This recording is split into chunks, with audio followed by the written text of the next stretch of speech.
Dr. Hart is a board-certified geriatrician with special training in memory care. She is originally from Glendale, Kentucky. She attended the University of Louisville and graduated from medical school at the Ohio University Heritage College of Osteopathic Medicine. She completed internal medicine residency at the Christ Hospital in Cincinnati, Ohio, and completed her geriatric medicine fellowship at the University of Cincinnati Christ Hospital program. As a geriatrician, Dr. Hart is training in the caring of older patients in the setting of outpatient geriatric assessment, inpatient consults, and geriatric rehab, as well as long-term care. We're very happy to have Dr. Hart with us. She joined at the same time that Dr. Cooper did in January of 2021, and she's greatly augmented the dementia program. We're very happy to have her give the presentation today on the 3 Ds, dementia, delirium, and depression. Rachel. Thank you, Dr. Shields. I'm happy to be here. I'm going to go ahead and share my screen here if I can. As Dr. Shields said, I'm going to be talking about 3 common syndromes that occur in older adults: dementia, delirium, and depression. To start with, I have no disclosures. So kind of looking at some objectives for this presentation. First of all, we're going to learn to define dementia, delirium, and depression, learn how to diagnose each syndrome, and then develop a plan for the management of each of those syndromes. We'll start with dementia. Just looking at some of the numbers, dementia does occur more frequently with increasing age, but it's important to note that it's not a normal part of the aging process. About 1% of people have dementia in their 60s, and that number, the prevalence will double every 5 years, so that by the time patients live to be in their 90s, probably about 40% of people will have dementia. 47 million people across the world have dementia, and greater than 6 million people in the US live with a dementia illness. However, as healthcare providers, oftentimes we only identify dementia in less than 50% of our patients. So how do we make this diagnosis of dementia? And it really comes down to having evidence of cognitive decline from a previous level of performance in one or more cognitive domains. That can be attention, executive function, it can be learning and memory, language, perceptual motor skills, or it can be a social cognition. And this is based on either the concern of an individual patient, an informant such as a family member or caregiver, or a clinician. And it has to lead to substantial impairment in cognitive performance, preferably documented by a standardized neurocognitive test. Those cognitive deficits need to interfere with independence and everyday activities, needs to not occur exclusively in the context of a delirium, and those cognitive deficits cannot be better explained by another mental disorder like a major depression. So in more simple terms, dementia really needs to have cognitive impairment that leads to a functional impairment, or we need to have loss of independence in either instrumental activities of daily living and/or our activities of daily living. So Dr. Cooper broke down the subtypes of dementia, but as he said, the majority of what we're going to be seeing is either going to be Alzheimer's or this mixed Alzheimer's and vascular dementia. How we make the diagnosis first comes down to cognitive testing, and then we also need to have some kind of history of significant cognitive dysfunction. So our caregivers may be describing that these patients are having symptoms related to aphasia or word finding difficulty. They may describe symptoms of apraxia, where common tools are now very difficult to use, so struggling to use a telephone or a TV remote control. They may also describe symptoms of agnosia, or where we have the inability to recognize formerly familiar items or familiar people. And then also they may describe a decrease in executive function. So how well can we execute a task like balancing the checkbook? And then we need to exclude reversible causes of cognitive impairment. So again, generally recommended, most of these are going to be standard tests that we'll do. Blood counts, metabolic panels, vitamin B12, folate, and then a brain imaging, preferably an MRI scan. Other tests that we do really need to be based on our clinical suspicion of a diagnosis other than Alzheimer's disease or risk factors from the history of a patient. Some of those other tests may be syphilis, serologies, a Lyme disease titer, an HIV test, heavy metal assays, an EEG, or a lumbar puncture. But again, really these need to be based on risk factors that a patient may have. So common cognitive tests that we'll use, the Montreal Cognitive Assessment is probably the best. It has the majority or the most of our cognitive domains tested, including executive function. Scored out of 30 points with 26 and above being normal, and the test scores can indicate a level of mild, moderate, or severe impairment. A MoCA is not really practical for most primary care offices just based on a time that it takes to complete it. So there are other tests that are shorter tests, one being the Mini Mental Status Exam, or an MMSE, that takes most patients about 7 to 10 minutes to complete, again scored out of 30 points, and then a mini cog, which is really just a 3-item recall and a clock draw test. So now if we do a cognitive assessment, then we look at more of a history from a caregiver or what a patient can describe on how that memory is affecting their day-to-day activities.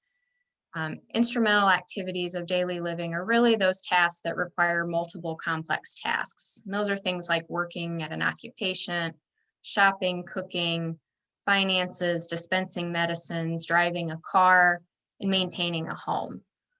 Activities of daily living are really those tasks that require a lot less planning, and things like dressing, bathing, toileting, eating, or ambulating and transfers. And now once we have a diagnosis of dementia related to cognitive impairment, we have a history of functional decline, we start looking at treatments. A lot of these were brought up earlier from our keynote speaker, but things that are really helpful for patients, not only in maintaining memories, but also in maintaining day-to-day routine and function in daily life, are things that are non-pharmacologic. Those things like lifestyle modifications, exercise, and adequate sleep, establishing consistent routines and minimizing change from those routines. Being aware that excessive stimulus is probably going to be very overwhelming to a patient with dementia and may trigger decline in behavioral symptoms when those routines change. Maintaining cognitive exercise, so keeping the brain active, and then engaging in a high level of social engagement. And then as far as medical treatment that we have available for dementias, there's 2 classes. One are the cholinesterase inhibitors. Those include medicines, the donepezil, the rivastigmine, and the galantamine, and our NMDA receptor antagonist, memantine. These medications are classified as memory-enhancing medicines, so meaning that they've been shown to help decline the progression of dementia or help to keep an earlier stage, maybe lasting for a longer period of time. They're not a curative medication, and they've not been shown to reverse the memory loss that's already present for a patient with dementia. So I think making sure to have that conversation up front with a caregiver about the expectation of those medicines is important. And then we also have medicines that we'll use for patients with dementia that really are targeting modifying some kind of behavior that may be present because of the dementia illness. Antidepressants may be used to treat anxiety or agitation. Antipsychotics may be used to treat delusions or paranoia. And then for those patients who may have behaviors that create risks for harm to self or harm to their caregivers, we may be looking at more of a mood stabilizer. So our second syndrome is delirium. Delirium is defined as a decompensation of cerebral function in response to one or more pathophysiologic stressor, or a more easy term is just an acute confusional state. So delirium actually affects 1/3 of hospitalized medical patients over the age of 70. It's often not resolved at the time of discharge, and up to 33% of cases can persist a month later. Delirium can increase morbidity and mortality. It increases our length of stay, and it also increases the rates of admissions to long-term care facilities. So if we can prevent delirium from happening for these patients in the hospital, it can have a significant impact on their care. We diagnose delirium with the confusion assessment method, a CAM, or some variation of a CAM. And for delirium to be present, we have to meet the first and second criteria and either 3 or 4.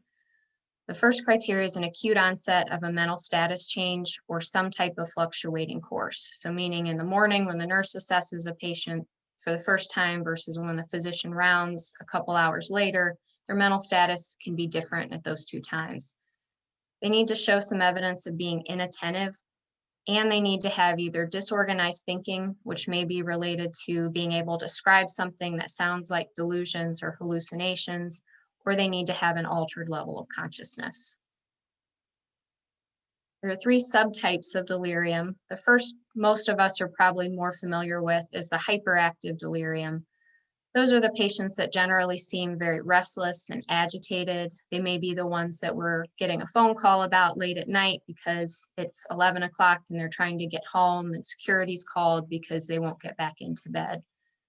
Our hypoactive delirium patients are predominantly drowsy and inactive, and they may go unrecognized for a longer period of time because we may think that they're just medically sick, or we may assume that they have dementia when there's not a prior dementing illness present.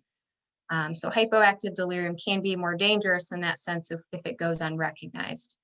And then at least half of our patients in the hospital with delirium will have a mixed motor type. So meaning they have evidence of hyper and hypoactive delirium in a 24-hour period. So what causes certain patients to get delirium really comes down to interaction between an individual's predisposing factor to make them vulnerable, and then the precipitating acts that come with medical diseases. So our medical illnesses create a whole cascade of steps in a pathophysiology of developing delirium. We get an infection, we get systemic inflammation that creates pro-inflammatory cytokine responses in the brain. We have a pro-inflammatory state. Our acute stress response creates secretion of glucocorticoids. Cortisol excess creates a hyperactive state for the brain. We have an injury, creating hypoxia or hypoperfusion that creates direct ischemic damage to the brain. And then a hospital time is the time that we have a lot of changes within medications. New medicines are added, medicines are taken away, we may go through drug withdrawal, and that can lead to neurotransmitter imbalance. When we have acetylcholine deficiency or an excess of dopamine, that can also trigger the delirium cascade. So a lot of different factors that are causing stresses to the brain. And then those risk factors that make a patient more vulnerable, or what makes them more likely to develop dementia or delirium, comes down to these things like the older the age, the more frail the patient, whether they have a dementia pre-existing, a critical illness, multiple comorbidities, an infection, dehydration, polypharmacy, alcohol excess, renal impairment, malnutrition, visual impairment, and deafness. And then those four that are risk factors that are in red tend to be the highest risk for whether those patients will develop delirium or not. And then those common causes that create those precipitating factors for those pathophysiology changes to the brain are really broad. The differential diagnosis for delirium needs to be very broad, encompasses a lot of different conditions. Again, one of the things that comes down to looking at is drugs. Are the patients getting drugs that can create delirium? Are they getting drugs taken away that they may need to treat delirium? Depending on the study or the article that you read, 1/4 to 1/3 of delirium cases in the hospital have contributing causes from medications. So some of the things that commonly cause delirium could be alcohol intoxication, alcohol withdrawal, opiates, prescription drugs like anxiolytics or antidepressants, and whether they're present on admission and taken away can also affect delirium. Drugs with anticholinergic properties. A lot of the drugs we give in the hospital are anticholinergic. The more anticholinergic load that we give a patient, the more acetylcholine deficiency, the higher the drive for delirium to develop. Any sedative, and then common medications like digoxin, diuretics, and steroids can create hyperactive states. And a lot of medical conditions can create hypoxia or hypoperfusion, fever, sepsis, organ failure, hypoglycemia or hyperglycemia, postoperative hypoxia, thiamine deficiencies.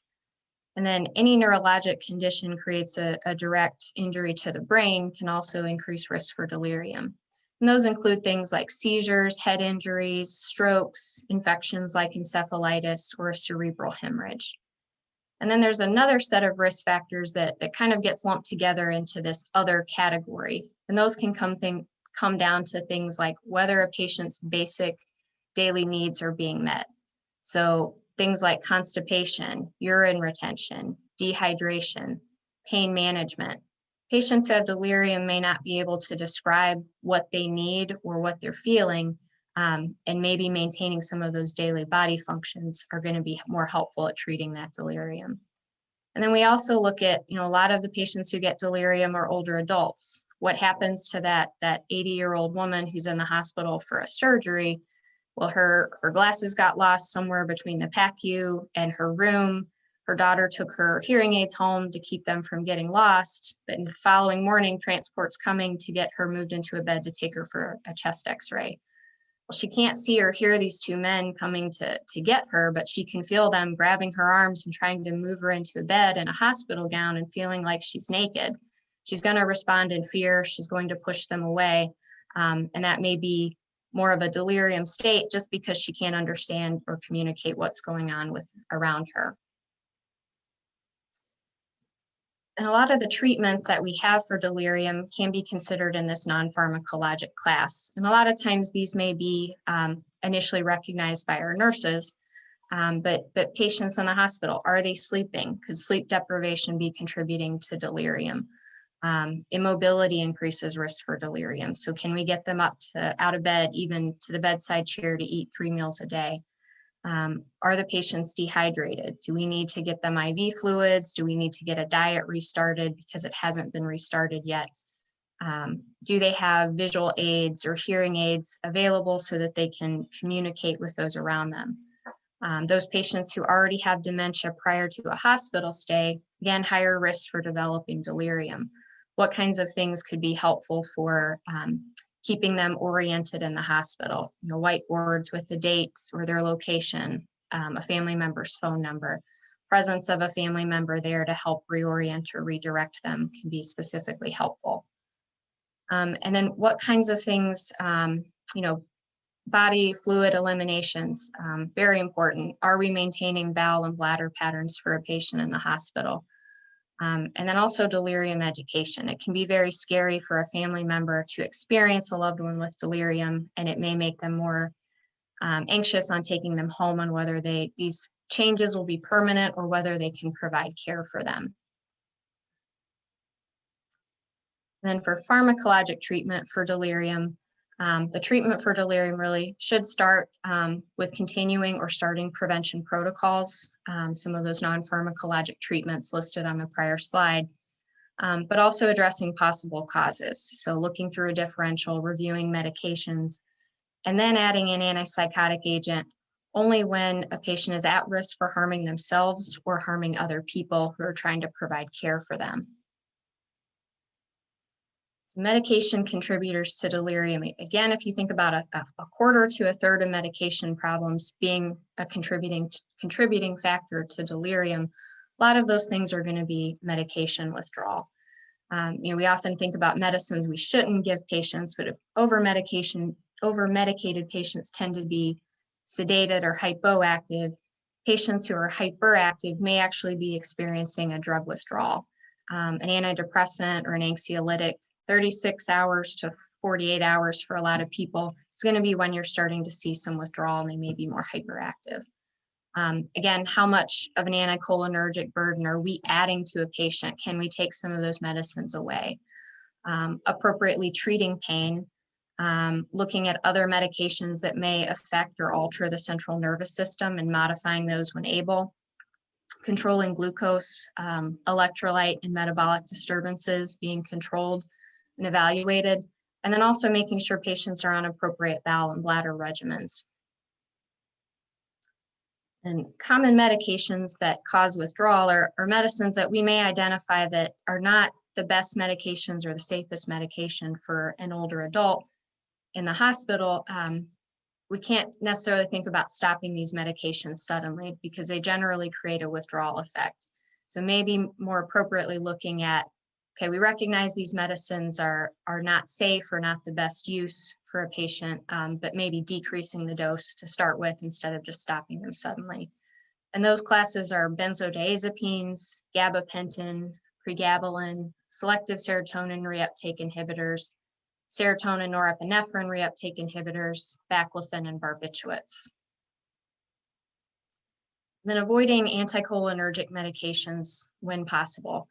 If you look at all the drugs that are prescribed within the United States hospital stays, about 600 medications have some kind of anticholinergic effect. And those effects are considered to be additive the more drugs that we add.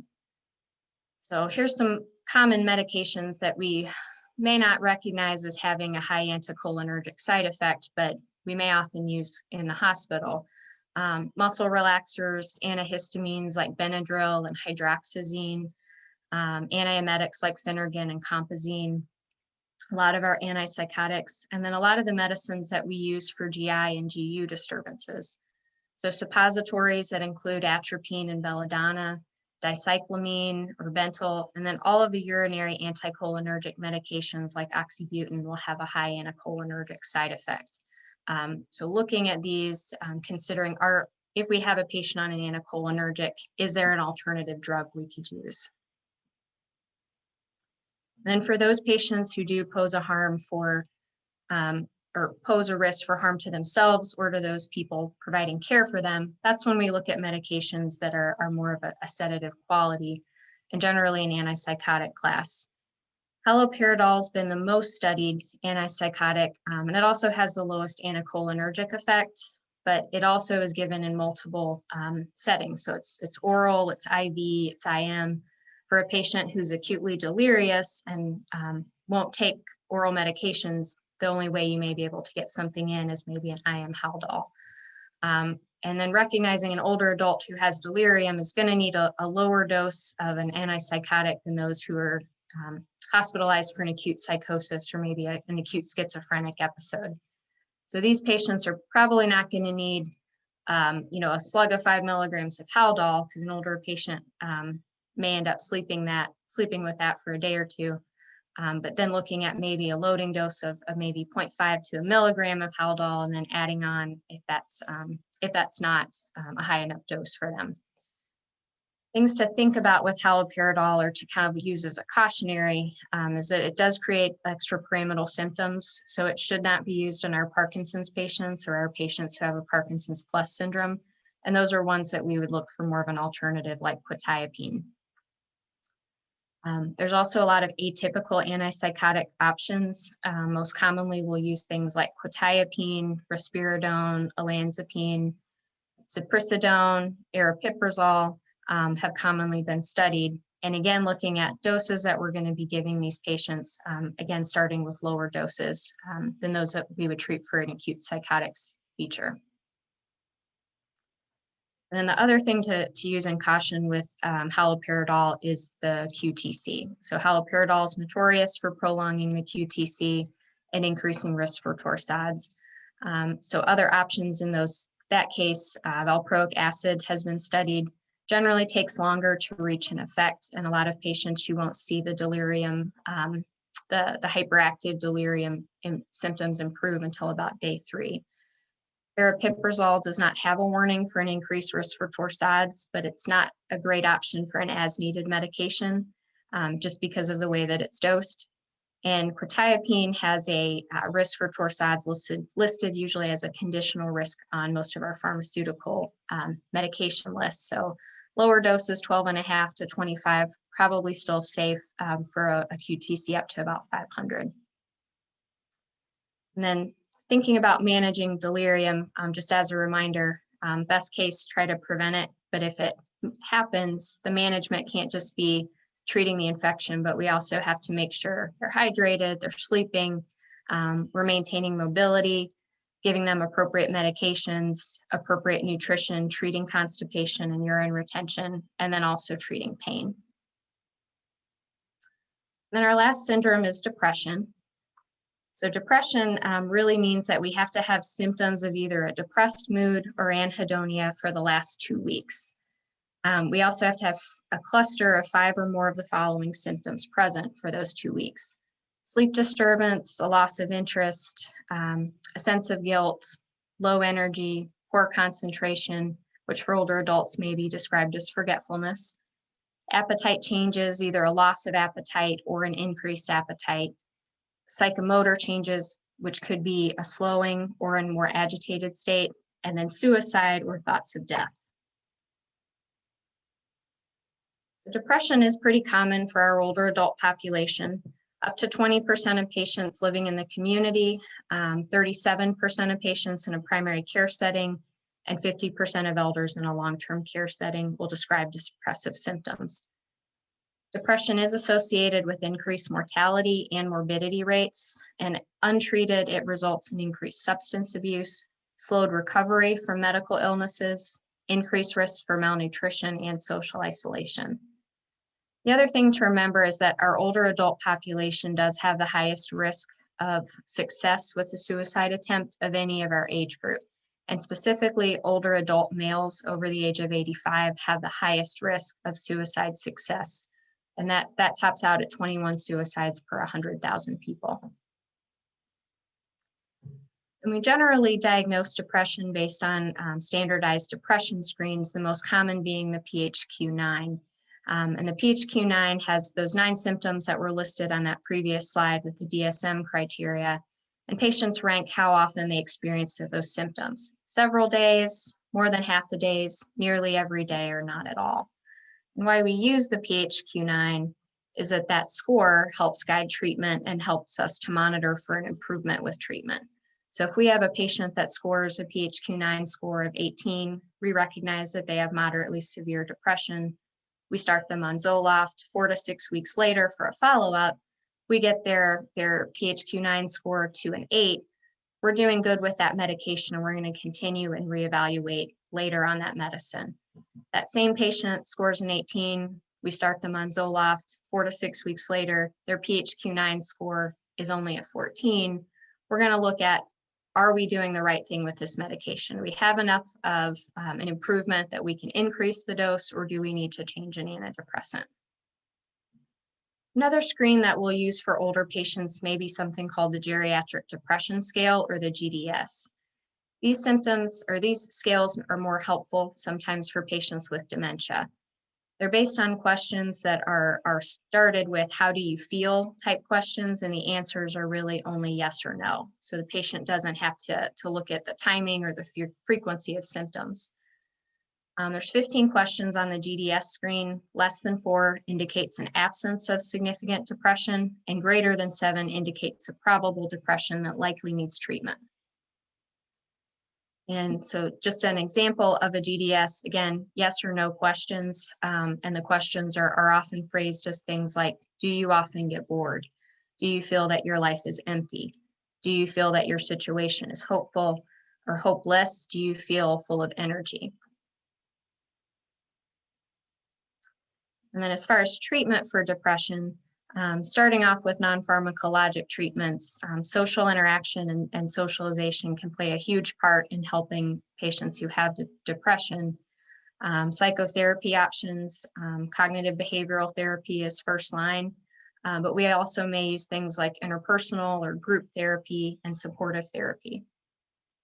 And family can play a huge part in this non-pharmacologic treatment for depression, from everything from listening, having a safe zone without judgment, but also helping to maintain routine. And for our older adults, really offering that practical help for the things that they can't do or can't do as well anymore. So maybe helping with meal preparation, maybe laundry, or driving to the doctor when possible. And family really can help with this increase in socialization. And then as far as pharmacologic treatment, our first line for any age group is going to be our selective serotonin reuptake inhibitors. The most common in that class are going to be sertraline, citalopram, escitalopram, fluoxetine, and paroxetine. These SSRIs are considered first line mostly for safety profile. They have the lowest drug side effect profile, but they also have the lowest drug-drug interaction profile for other medications. And a lot of the side effects like headache, anorexia, nausea, maybe diarrhea, often can be dose related. So starting a patient on a lower dose of an antidepressant and increasing with time if needed can avoid some of those side effects from happening. The most significant side effect is hyponatremia because SSRIs can cause an SIADH. And for those patients, that's not dose related, and it generally means we need to look for an alternative treatment. Those antidepressants that we recommend using more with caution, especially for an older adult, are our tricyclic antidepressants, or our TCAs. And that's generally because of the side effect of the TCA profile. TCAs have a high risk for anticholinergic side effects, which leads to orthostatic hypotension, increased risk for falls, and they're often sedative. The other thing is if a patient's going to try to do an overdose as a suicide attempt, overdosing on TCAs can be cardiotoxic. So just another safety concern. If a TCA has to be used, the ones that are considered probably the safest are going to be nortriptyline and despiramine. But in general, if you can avoid them, there are other safer alternatives to use. And then our other classes of antidepressants we really look at as far as if we treat the depression, can we treat something else or can we have a secondary gain? So duloxetine, very commonly used because it has an indication for neuropathic pain and musculoskeletal pain. So this medication could be particularly helpful for patients who have a chronic pain that's contributing to their depression. Because it interacts with the norepinephrine, it inhibits the reuptake of norepinephrine and serotonin, but because it affects that norepinephrine receptor, one of the biggest side effects is that it causes hypertension. So patients who are already on a couple antihypertensives, probably not the best option for medication. Venlafaxine is also another medication commonly used that inhibits the reuptake of norepinephrine, serotonin, and dopamine. And this medication can be particularly helpful for those patients who have both depression and anxiety symptoms that are high. And again, it affects norepinephrine, so can also cause hypertension. Bupropion is in a class of its own. It inhibits the uptake of both norepinephrine and dopamine. So you notice it doesn't affect that serotonin, so it doesn't affect sodium and it doesn't cause hyponatremia. So those patients with that SIADH from an SSRI, bupropion is probably a good option for them to try. Bupropion does have side effects, and particularly in older adults, it can worsen anxiety, especially at very high doses. That anxiety may be seen as restlessness, agitation, not able to sit still, and some of those symptoms can be relieved just by decreasing the dose of that bupropion. The other thing with bupropion is that it does lower the seizure threshold. So for patients who have a history of seizures in the past or who may have other medications that lower that seizure threshold, bupropion should be avoided. And then mirtazapine is different in that it antagonizes alpha-2 adrenergic and serotonin 5-HT2 receptors. We're generally using the mirtazapine for the side effects from the medication. In lower doses, mirtazapine can cause a weight gain because it's an appetite stimulus, but it also can be a sedative, so help with sleep. These side effects are really only seen in the lowest doses, the 7.5 and 15. If we're using it at doses that are targeting more of depression, which is probably going to be more of a 30 milligram dose, you're not going to see those side effects. And then kind of in summary, our delirium, our dementia, and depression are three separate, distinct syndromes, but they can coexist. Like I said, patients with dementia, higher risk for delirium. A lot of our patients that have dementia may also have a coexisting depression. And these are just some of the key points in how they can be distinguished between the three. So thinking kind of delirium, again, acute changes in mental status versus our patients with dementia really having an insidious, slowly progressive over many years. We probably don't have an exact time when their issues with their cognition started changing. Another key one is things like attention. Patients who have a dementia, generally attention is normal, decreased in a patient with delirium. Psychotic features can be present in all three of these. Very common for our hyperactive delirium patients, having visual, tactile hallucinations or delusions in the hospital, things related to, not uncommon to see bugs on the wall or people coming in their room at night, versus a patient who has dementia, who has delusions or hallucinations are often started from paranoia. Well, my glasses are gone. I would never lose my glasses, so someone must have stolen them.